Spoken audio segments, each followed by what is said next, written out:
প্রিয় ভাইরা, আল্লাহ রাসূল সাল্লাল্লাহু আলাইহি ওয়াসাল্লাম একবার মসজিদে নববীতে খুতবা দিচ্ছিলেন।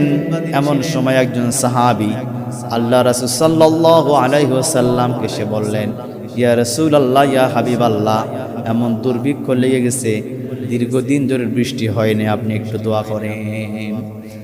আমার নবীজি, বিশ্ব নবী জনাবে মুহাম্মদুর রাসূলুল্লাহ সাল্লাল্লাহু আলাইহি ওয়াসাল্লাম, তিনি এমন নবী, এমন রাসূল, তিনি হচ্ছে রাহমাতাল লিল আলামিন। যেই নবী পৃথিবীতে আগমন যখন করলেন, আসমান খুশি হয়েছিল, জমিন খুশি হয়েছিল, চাঁদ সূর্য সবাই খুশি হয়েছিল। এবং আল্লাহ রাব্বুল আলামিন স্বয়ং নিজেই বলছেন, আমি তোমাদেরকে যে নবী পাঠাইছি, কোরআন পাঠাইছি, এই জন্য তোমরা আনন্দিত হও। সুবহানাল্লাহ। আল্লাহ রাব্বুল আলামিন বলছেন, قل بفضل الله وبرحمته فبذلك فليفرحوا هو خير مما يجمعون। আল্লাহু আকবার। আমার প্রিয় ভাইরা, আমার নবী যখন পৃথিবীতে আগমন করে সবাই খুশি হয়েছিল, আসমান জমিন চাঁদ সূর্য সবাই খুশি হয়েছিল, বনের হরিণ বাঘ সাপ পোকামাকড় সবাই খুশি হয়েছে, সমস্ত মাখলুকাত খুশি হয়েছিল। আল্লাহ পাক তার নবীকে বললেন, নবী আপনি যদি চান উহুদ পাহাড়টা আপনার জন্য সোনায় পরিণত করে দেব। আমার নবীজি কিছু বলেন নাই। আমার নবীর উপর যখন জুলুম করা হয়েছিল, আমার নবীর উপর যখন নির্যাতন করা হয়েছিল, মক্কার কাফের আর কুফফাররা আমার নবীজির উপর যখন জুলুম করতে শুরু করে দিয়েছে, আল্লাহ রাব্বুল আলামিন বলেন, নবী আপনি চাইলে আমি তাদেরকে ধ্বংস করে দেব। আমার নবীজি বললেন, ইয়া রাব্বাল আলামিন, আমি তো ধ্বংস করে দেওয়ার জন্য আসি নাই, আপনি তোমাকে পাঠাইছেন রাহমাতাল লিল আলামিন হিসাবে।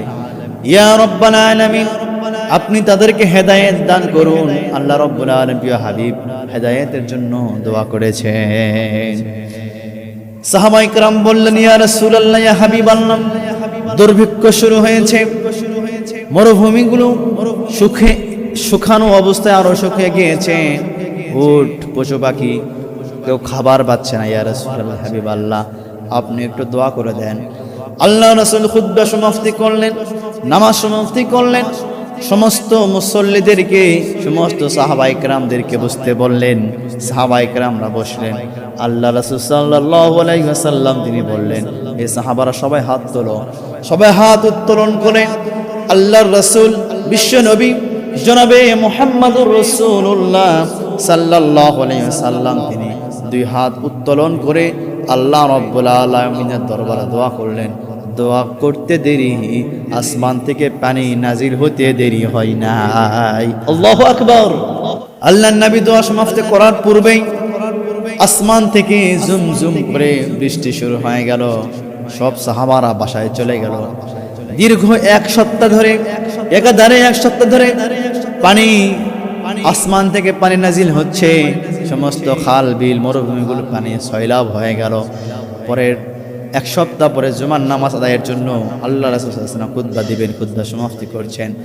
এমন সময় একজন সাহাবী দাঁড়িয়ে বললেন, ইয়া রাসূলুল্লাহ, ইয়া হাবিবাল্লাহ, আপনি আল্লাহ রাব্বুল আলামিনের কাছে দোয়া করেন, আমাদের আর পানি লাগবে না। গোটা আরব সয়লাব হয়ে গিয়েছে, মরুভূমিগুলিও পানি পরিপূর্ণতা লাভ করেছে। ইয়া রাসূলুল্লাহ, ইয়া হাবিবাল্লাহ, আপনি দোয়া করেন আল্লাহ রাব্বুল আলামিন যেন পানিটা বন্ধ করে দেন। আল্লাহ রাসূল সাল্লাল্লাহু আলাইহি নামাজের পর বসলেন।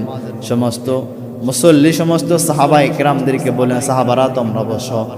আল্লাহ রাসূল দীর্ঘ 7 দিন পরে আবার দুই হাত আসমানের দিকে উত্তোলন করলেন। আল্লাহ রাব্বুল আলামিনের কাছে দোয়া করলেন। আল্লাহ রাব্বুল আলামিন দোয়া মঞ্জুর করলেন, সঙ্গে সঙ্গে পানি বন্ধ হয়ে গেল। আল্লাহু আকবার।